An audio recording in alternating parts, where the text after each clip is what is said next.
وهلا والله بالفخمين. جبت لكم اليوم قصة مؤثرة وممتعة بنفس الوقت. فقبل ما نشاهد القصة لا تنسى تصلي على النبي، تذكر الله، تسوي لايك واشتراك، وليتس جو. في قرية صغيرة تقع بين الجبال والوديان عاش رجل مسن يدعى حسن مع ابنه الوحيد أيمن. كان حسن رجلا بسيطا، لكنه امتلك قلبا ممتلئا بالحكمة والطيبة. بعد وفاة زوجته كرس حياته لابنه، وكان يعمل نجارا ليؤمن له حياة كريمة. وهنا البداية. كان أيمن فتى طموحا يحلم بالخروج من قريته الصغيرة والسفر إلى المدينة ليحقق أحلامه، ولطالما أخبر والده أنه لا يريد أن يبقى حبيس الجبال والحقول.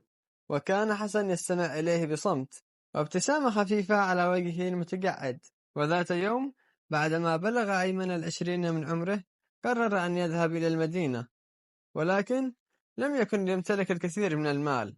ولكن والده أعطاه كيسا صغيرا فيه بعض النقود وودعه بكلمات بسيطة: احفظ قلبك نقيا وابقى وفيا للخير بصدقة الطريق الصحيح. وصل أيمن إلى المدينة وواجه صعوبة في العثور على عمل، وكانت الحياة قاسية جدا، لكنه لم يستسلم. عمل في متجر صغير ثم في مصنع، وسرعان ما بدأ يجمع المال شيئا فشيء. تعلم أن الحياة في المدينة تتطلب الذكاء والقدرة على التكيف، وبعد سنوات من العمل الشاق أصبح أيمن رجل أعمال ناجح، وأسس متجرا للأخشاب مستفيدا من خبرته في النجارة التي تعلمها من والده.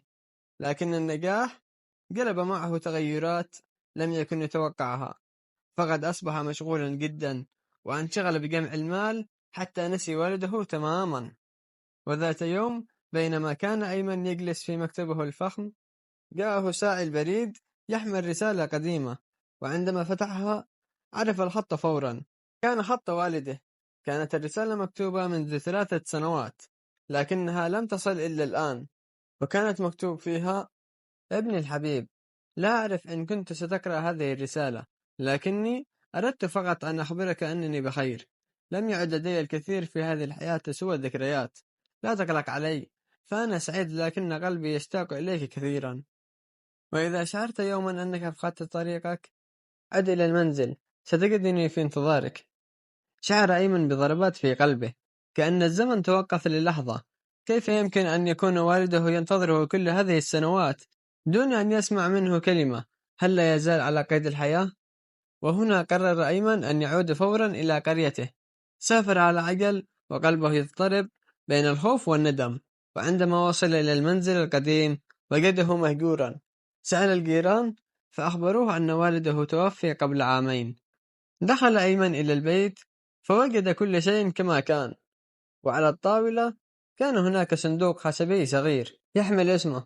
وعندما فتح الصندوق وجد داخله رسالة أخرى: ابني العزيز، إذا قرأت هذه الرسالة فاعلم أنني لم أكن غاضبا منك أبدا. كنت أدعو لك في كل يوم أن تتحقق أحلامك، لكني كنت أتمنى فقط أن أراك مرة أخرى. لا تدع الحياة تبعدك عن من يحبونك حقا. المال يمكن تعويضه، لكن الوقت لا يعود. سقطت دموع أيمن بغزارة، وشعر بثقل الفقدان في قلبه. كان قد امتلك كل شيء، لكنه خسر الشخص الوحيد الذي أحبه بصدق. وبعد تلك الليلة قرر أيمن أن يترك المدينة ويعود إلى قريته ليعيد بناء منزل والده ويعيش فيه. ولم يعد يبحث عن الثروة، بل يبحث عن السلام. وأصبح يساعد شباب القرية في تعلم النجارة كما كان والده يفعل. وهكذا أدرك أيمن متأخرا أن أعظم الكنوز ليست المال أو الشهرة، بل الحب والوقت الذي نقضيه مع من نحب قبل أن يفوت الأوان. وسلامتكم.